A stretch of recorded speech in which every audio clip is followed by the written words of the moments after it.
네, 오늘 하나님께서 우리에게 주신 말씀은 에스겔서 11장 말씀입니다. 11장 1절에서 12절까지 말씀 같이 합독하시겠습니다. 제가 가진 구약성경 1163면에 있습니다. 네, 말씀을 합독하겠습니다. 그때에 주의 영이 나를 들어 올려서 여호와의 전 동문 곧 동향 한 문에 이르시기로 보니 그 문에 사람이 25명이 있는데 내가 그 중에서 아술의 아들 야사냐와 브나야의 아들 블라다를 보았으니 그들은 백성의 고관이라. 그가 내게 이르시되 인자야, 이 사람들은 불의를 품고 이 성 중에서 악한 괴를 꾸미는 자니라. 그들의 말이 집 건축할 때가 가깝지 아니한적 이 성읍은 가마가 되고 우리는 고기가 된다 하나니, 그러므로 인자야, 너는 그들을 쳐서 예언하고 예언할지니라. 여호와의 영이 내게 임하여 이르시되 너는 말하기를 여호와의 말씀에 이스라엘 족속아, 너희가 이렇게 말하였도다. 너희 마음에서 일어나는 것을 내가 다 아노라. 너희가 이 성읍에서 많이 죽여 그 거리를 시체로 채웠도다. 그러므로 주 여호와께서 이같이 말씀하셨느니라. 이 성읍 중에서 너희가 죽인 시체는 그 고기요, 이 성읍은 그 가마인데 너희는 그 가운데서 끌려 나오리라. 나 주 여호와가 말하노라. 너희가 칼을 두려워하니 내가 칼로 너희에게 이르게 하고 너희를 그 성읍 가운데서 끌어내어 타국인의 손에 넘겨 너희에게 벌을 내리리니 너희가 칼에 엎드러질 것이라. 내가 이스라엘 변경에서 너희를 심판하리니 너희는 내가 여호와인 줄을 알리라. 이 성읍은 너희 가마가 되지 아니하고 너희는 그 가운데 고기가 되지 아니할지라. 내가 너희를 이스라엘 변경에서 심판하리니 너희는 내가 여호와인 줄을 알리라. 너희가 내 율례를 행하지 아니하며 규례를 지키지 아니하고 너희 사방에 있는 이방인의 규례대로 행하였느니라 하셨다 하라.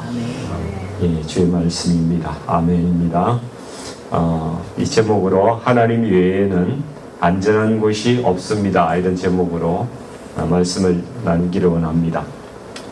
우리가 너무나 잘 아는 그 타이타닉호, 큰 유람선이지 않습니까? 그 배가 빙산지대를 이렇게 항해하고 있었는데 이미 그 배의 하청에 있던, 그 밑에 있던 선원들은 위험을 감지를 했대요. 그래서 위에다가 보고를 했습니다. 위험합니다. 하지만 선장은 무슨 소리야? 이 배는 절대로 가라앉지 않아. 그렇게 이야기를 하고 그것을 무시했다고 그럽니다. 그리고 성객들은 화려한 그 네온사인 밑에서, 샹들리에 밑에서 파티를 계속 했다는 것이죠. 일부 사람들은 이 배는 궁전하고 같아가지고 물이 들어와도 괜찮아. 물이 들어오면 조금 들어오면 목욕탕 물로 쓰지 뭐 이러면서 그렇게 농담을 했다고 하는데 결국 배는 빙산에 부딪히고 결국 침몰하고 말았고 생명을 얻은 자는 소수였습니다. 많은 사람들이 위기가 눈앞에 있고 그렇게 눈에 뻔히 이렇게 다가올 것을 보임에도 불구하고 괜찮다, 평안하다 이렇게 생각하면서 살아간다는 것이죠. 특별히 지도자의 위치에 있는 사람들이 이제 그런 식으로 안일하게 생각하고 그렇게 지낸다면은 그 전체가, 나라나 우리 교회도 마찬가지입니다. 지도자의 위치에 있는 사람들이 그 감을 제대로 이렇게 받지 못한다면은 같이 멸망하게 된다는 것이죠. 오늘 본문은 에스겔이 이제 바벨론에 있을 때에 예루살렘이 멸망하기 직전에 여러 가지를 환상으로 보죠. 8장 이후에 계속 성전 환상이라는 것이 나오는데 4가지를 봐요. 근데 오늘 이 말씀은 그 마지막 4번째의 환상이 되겠습니다. 여기서 보니까 이스라엘 지도자들이 정말 타이타니코의 선장처럼 그와 비슷한 이야기를 하고 있는 것을 볼 수가 있습니다. 먼저 3절과 4절 말씀을 같이 한번 읽어보겠습니다. 그들의 말이 집 건축할 때가 가깝지 아니한즉 이 성읍은 가마가 되고 우리는 고기가 된다 하나니 그러므로 인자야 너는 그들을 쳐서 예언하고 예언할지니라. 하나님의 말씀입니다. 그러니까 우리가 이 말을 들을 때에 좀 이런 느낌이 들어요. 예루살렘 성에 있는 사람들이 가마 속에 있다. 그러니까 막 불가마 생각이 나요. 불가마 엄청 뜨겁잖아요. 거기에서 고기처럼 뭐 익어가지고 타서 죽게 되었나 보다. 이런 생각이 우리는 드는데 히브리 사람들에게 있어서 이 말씀은 좀 다른 의미인 것 같아요. 여러 가지 주석을 찾아보니까 이렇게 되어 있습니다. 이 가마는 소철 이야기한대요. 소철 이야기하고 그러니까 이 가마 같은 이 두꺼운 성벽이 자신들을 안전하게 지키고 보호해준다. 이런 의미라는 것이죠. 그럼 고기는 뭔데? 그 안에 고기가 된다는 건 뭐냐? 그럼 고기가 뭐 귀해서 그런지 모르겠는데 VIP처럼 특별한 존재라는 거예요. 솥에 고기가 최고라는 것이죠. 그러니까 그 가마가 그 고기를 이렇게 안전하게 지키듯이 하나님께서 예루살렘 성 가운데서 우리를 지키고 보호해 주신다. 이런 뜻이라고 이야기를 합니다. 우리 생각하고는 좀 다른 것 같아요. 그러니까 하나님의 도성 예루살렘 성에 있으니까 우리는 안전하다. 이런 생각을 이제 이 사람들이 이스라엘 백성들 특히 지도자들이 가지고 이야기를 하고 있다는 이야기죠. 그래서 이 사람들 참 믿음이 좋네. 이런 생각이 들 수도 있는데 이 사람들이 어떤 사람들인가 성경은 이야기하고 있는데 2절에 보니까 인자야 이 사람들은 불의를 품고 이 성중에서 악한 꾀를 꾸미는 자들이다. 하나님께서 이들을 악한 자들이라고 말씀하고 계세요. 그리고 1절 그 내용에도 보니까 25명을 환상으로 보게 되는데 그 중에 아는 사람들도 두 사람 봤어요. 야사냐와 블라다라는 사람을 보게 되는데 이들이 백성들의 고관이었다는 것이죠. 그 불의한 사람들이 이런 이야기를 하고 있다는 그 말씀을 오늘 본문은 말씀하고 있습니다. 그런데 하나님께서는 그렇지 않다. 그 해석을 약간 돌려서 말씀을 하세요. 그러니까 하나님께서는 이 성읍이 가마가 되고 우리는 고기가 된다 이 말씀을 이렇게 해석하는 거예요. 너희들이 예루살렘 성 안에 고기가 아니고 너희가 지금까지 죽인 무고한 사람들의 그 시체가 고기다. 그리고 이 예루살렘 성은 너희가 말한 가마, 그 가마가 맞지만은 너희들은 이 가마 안에서 보호받지 못하고 끌려나갈 것이다. 거기서 끌려나가서 병정에 가서 너희가 심판을 받게 될 것이다. 이런 이야기를 하시는 거예요. 이 병정이면은 국경이잖아요. 국경 아마 바깥으로 끌려나가서 너희가 심판받게 될 것이다. 그런 말씀을 하고 있습니다. 그러니까 이스라엘 고관들은 하나님의 뜻을 잘못 알고 있었던 거예요. 그러니까 이들이 안전하다. 나는 평안하다. 아무 일도 없을 거야. 우리가 시대가 전쟁의 소문이 들리고 시끄러워도 우리는 안전해. 왜 이렇게 특별한 보호를 받는다고 생각을 하고 있었을까? 궁금하죠? 그러니까 이스라엘 고관들은 자기들에게 예루살렘 성전만 있으면은 하나님이 늘 우리와 함께 하신다. 이렇게 생각을 한 것입니다. 절대로 성전이 있는데 이방인들이 와서 이 성을 함락시키지 못할 거야. 이런 믿음이 있었던 것입니다. 예레미야 선지자도 이때 같이 활동했던 선지자거든요. 바벨론 멸망할 당시의 선지자입니다. 이 당시 지도자들의 거짓 확신에 대해서 이렇게 경고를 하고 있네요. 예레미야 7장 4절에 너희는 이것이 여호와의 성전이라 여호와의 성전이라 여호와의 성전이라, 성전 이야기 엄청 하고 있는 겁니다. 이런 거짓말을 믿지 말아라. 성전이 있다는 것 자체가 어떤 구원받는 면죄부 같은 그런 역할을 해준다고 그렇게 이스라엘 사람들이 생각을 했다는 것이죠. 내가 어떻게 살든지 간에, 삶이 어떻든지 간에 그것은 중요하지 않다. 우리는 선민이기 때문에 하나님께서 지켜주실 것이다. 하나님의 영광이 성전에 영원히 거한다고 생각을 했던 것입니다.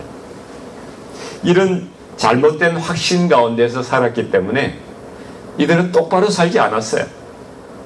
엉망인 삶을 사는 거예요. 어떻게 살더라도 괜찮다고 생각하기 때문에 이것이 하나님을 진노하게 하셨다는 것이죠.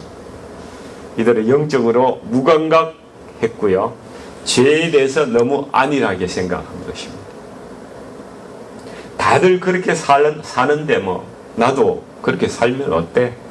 이런 정도로 죄악을 생각하고 살아갔다는 것입니다. 회개를 선지자들이 선포해도 돌아오지 않았습니다. 오히려 예루살렘 멸망 직전에 선지자들이 하나님의 말씀을 전하면서 회개하라, 하나님께 돌아오라, 이렇게 이야기하는 사람을 감옥에 가두고 체제 불만 세력으로 이렇게 간주해서 핍박하고 죽이고 이렇게 했죠. 특히 예레미야 같은 사람은 하나님께서 바벨론에 우리가 항복하라, 그래야 너희가 산다, 때가 되면 하나님께서 다시 우리를 회복해 하신다, 이런 말씀을 주장했는데 이 완전히 이적 행위를 하고 있다, 이렇게 해서 아주 핍박을 하고 예레미야가 아주 고생을 많이 하고 있죠. 예루살렘 상류층들은 권력을 이용해서 가난한 자들을 더 수탈하고 약자와 나그네를 핍박하고 재판을 억울하게 하고 사법적인 살인을 서슴지 않았습니다. 에스겔서 22장에 나가서 보면은 그 고관들이나 이스라엘 그 백성들이 어떤 짓을 하고 있는지 자세하게 나오는데 6절 7절 말씀을 보면 이렇게 되어 있어요. 이스라엘의 모든 고관들은 각기 권세대로 피를 흘리려고 내 가운데 있었도다. 그들이 내 가운데 부모를 업신여겼으며 내 가운데서 나그네를 학대하였으며 내 가운데서 고아와 가부를 해하였도다.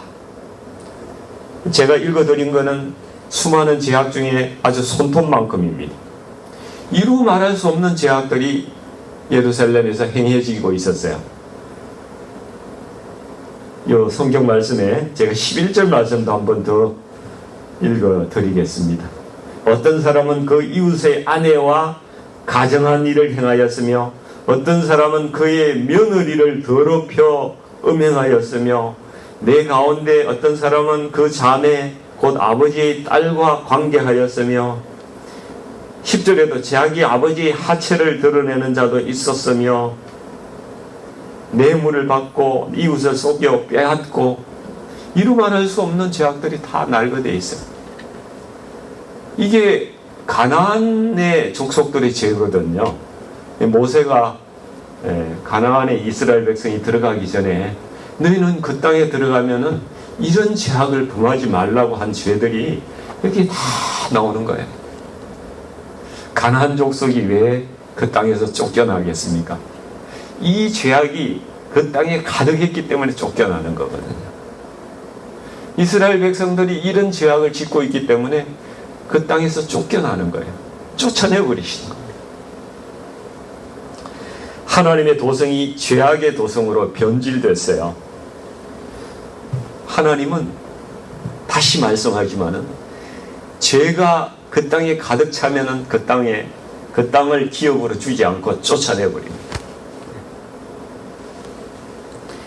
혹시 우리 가운데도 내 삶은 형편없는 죄악 가운데 있으면서 내가 교회에 등록되어 있으니까, 교회 다니니까 괜찮겠지? 나는 구원받았겠지? 매주 헌금도 하는데 주님 오실 날은 아직 많이 남아있는데 회개는 생각도 안 하고 그렇게 지금의 삶을 즐기고 그렇게 살아가는 사람이 혹시 있을지도 모르겠습니다. 우리 교회 가운데는 없었으면 참 좋겠습니다. 우리가 새벽마다 에스겔서를 통해서 지금 하나님의 말씀이 선포되고 있는 거예요. 그냥 우연이라고 생각하십니까? 이 말세지 말에 하나님께서 에스겔서를 통해서 우리에게 지금 말씀하고 계신 거예요. 너희 돌이키라. 지금의 삶을 너희가 괜찮다고 안일하다고 생각하는 이곳에서 너희 돌이켜라. 지금 돌이켜. 그 말씀하고 계신 거예요. 하나님의 경고를 무시하고 신앙의 껍데기, 그 외형에만 안주하는 사람들, 그것을 우리가 성전신앙이라고 부르는데요. 그런 형식적인 성전신앙을 붙들고 있는 사람들, 에스겔서의 오늘 말씀에서 깨어나라. 깨어나라. 너희가 깨어나라. 하나님께서 도전하고 계십니다. 예수님께서 요한복음 2장 19절에 너희가 이 성전을 헐라 내가 사흘 동안에 일으키리라 그렇게 말씀하시죠. 예수님 이때도 마찬가지였어요. 예수님이 이렇게 말씀하시는 거예요. 너희들 이 형식적인 신앙, 이 껍데기 같은 신앙에서 완전히 그 신앙 무너뜨리고 새롭게 되어라. 그러면 내가 부활해서 너희들 안에, 내가 성전으로 너희 안에 임할 것이다. 이 말씀 주신 거예요. 이 말씀을 오늘 심령에 받으시기를 축원드립니다. 예수 없는 그 무엇을 우리가 의지하고 사는 것은요, 절대 안전한 게 없어요. 구원도 주지 못하고 영원하지도 않습니다. 오직 예수님과의 관계가, 나하고의 관계가 제대로 맺어져 있는가, 인격적인 만남이 이루어지고 있는가, 그것이 신앙의 핵심이고 가장 중요한 문제라는 것이죠. 우리가 신앙생활을 오래 하다 보면은, 저도 이제 40년이 넘었는데요, 우리 신앙생활이 오래되면은 자꾸 형식적이 돼요. 왜 그런지 모르겠어요. 형식을 중시하고 내용 없는 그런 바깥에 그냥 그런 그 신앙의 모양만 자꾸 닮아가려고 합니다. 그러니까 중요하지도 않은 것을 가지고 교회 내에서도 잘 따지고, 중요한 것 가지고 싸움 나는 건 못 봤어요. 중요하지 않은 것 가지고 다투는 거예요. 우리가 겉으로 보기에는 직분도 있고 신앙생활 잘 하는 것 같고 경건해 보이기도 하고, 그렇지만은 실제로 경건의 능력이 있느냐, 이건 별개의 문제라는 거예요. 매일의 삶 속에 회개하는 사람이 경건의 능력이 있는 사람입니다. 하나님의 말씀 순종하는 사람이 경건의 능력이 있는 사람들이에요. 이게 없다면은 위험한 신앙입니다. 껍데기일 수가 있는 거죠. 성령님께서 내 삶을 지배해야 합니다. 내 삶을 컨트롤할 수 있도록 내가 죽고 성령님께 나를 내어 드려야 합니다. 그래야 우리가 사랑할 수가 있더라고요. 그래야 우리가 용서할 수가 있더라고요. 그래야 우리가 관용할 수가 있더라고요. 그래야 다른 사람을 이해할 수가 있고요. 내가 대접받고 싶은 대로 다른 사람은 대접할 수 있는 그 영성이 나오더라고요. 중요하지 않은 일을 가지고 따지거나 형제에게 상처를 주지 않기를 바랍니다. 허물을 감싸주고 격려해주는 그러한 우리가 되기를 원합니다. 정말 겉으로 뭘 잘하고 인정받고 뭐 성과를 내고 이런 것이 중요한 것이 아니라 예수님의 마음으로 사랑할 수 있는 사람만이 참 하나님의 사람이라는 것입니다.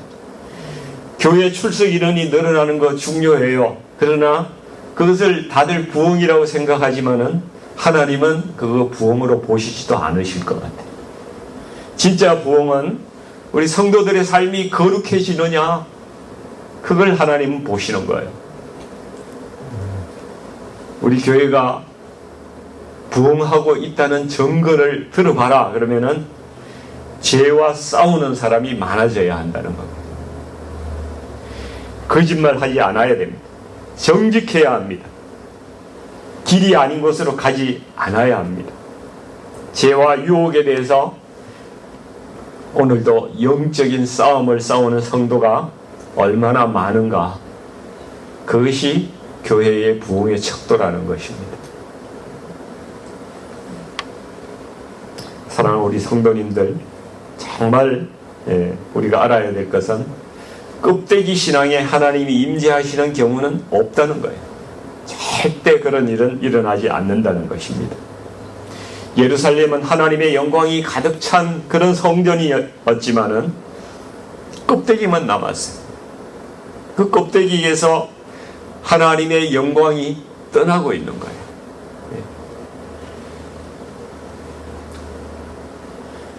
참 성전 대신 예수님 안에만 하나님의 영광이 함께 하십니다.